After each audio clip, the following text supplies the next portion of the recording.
Devil Girl from Mars, directed by David MacDonald, is a quintessential example of mid-1950s British sci-fi camp that manages to charm its way through an absurd plot, stiff dialogue, and modest production values. Released in 1954, this low-budget film tries to tap into the post-World War II fascination with space travel, alien invasions, and the general fear of the unknown. Only this time, the extraterrestrial threat comes in the form of a sultry, leather-clad woman from Mars. While Devil Girl from Mars is far from a classic, it holds a certain allure for fans of retro science fiction, blending unintentional humor with its sincere but misguided attempt at serious drama.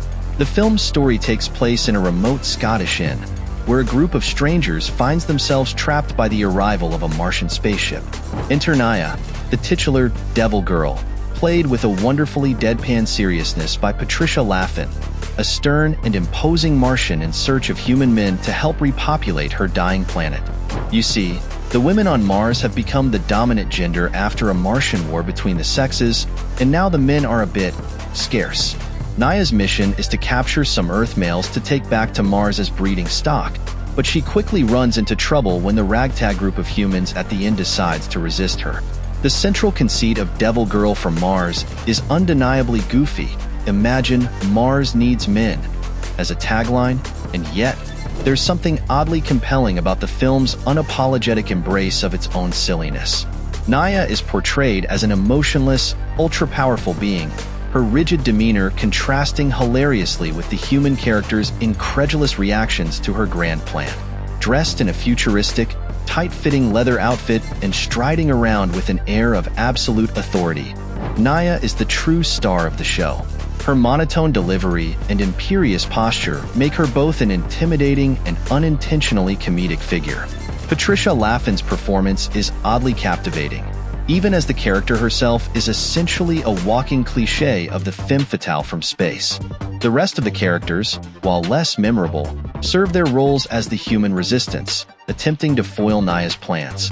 There's Professor Arnold Hennessy, the resident scientist who tries to understand Naya's technology, a journalist named Michael who becomes a reluctant hero, and a waitress named Doris who provides the requisite romantic subplot. There's even a criminal on the run who hides at the inn, adding a subplot that feels almost absurdly tacked on, as if the filmmakers weren't confident that the Martian invasion alone could carry the film. The dialogue, as expected in a film of this caliber, is a mix of dry exposition and awkward conversations, with characters sometimes expressing astonishment at the obvious or launching into overly serious discussions about Naya's plans. But the stilted exchanges and stiff delivery somehow contribute to the film's charm.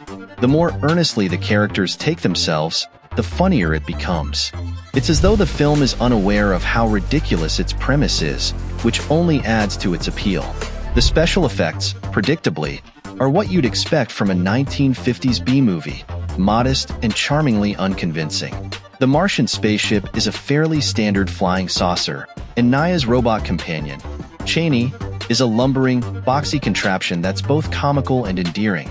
Cheney is meant to be an indestructible force, but the robot's design is so absurdly awkward that it's hard to take seriously.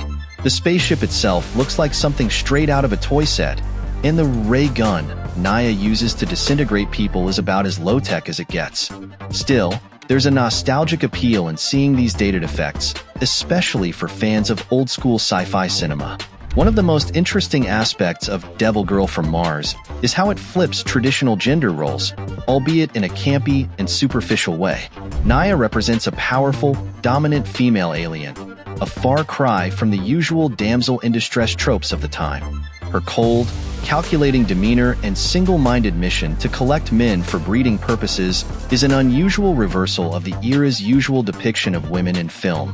Granted, the execution is more laughable than subversive, but it's intriguing to see a female antagonist who controls the narrative, even if she's still reduced to a Devil Girl caricature. The film's pacing is somewhat slow, especially during the scenes in the inn where the humans engage in endless discussions about Naya's intentions and their plans to stop her.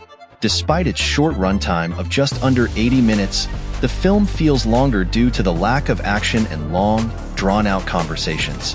However, For all its awkward pacing and strange narrative choices, Devil Girl from Mars manages to entertain in that peculiar way only vintage sci-fi can. In terms of its broader significance, Devil Girl from Mars is a classic example of 1950s sci-fi trying to grapple with contemporary concerns about technology, space exploration, and gender roles, all through the lens of low-budget filmmaking. It reflects the anxieties of its time, especially regarding the unknown dangers of space, while also providing an interesting, if shallow, commentary on gender dynamics.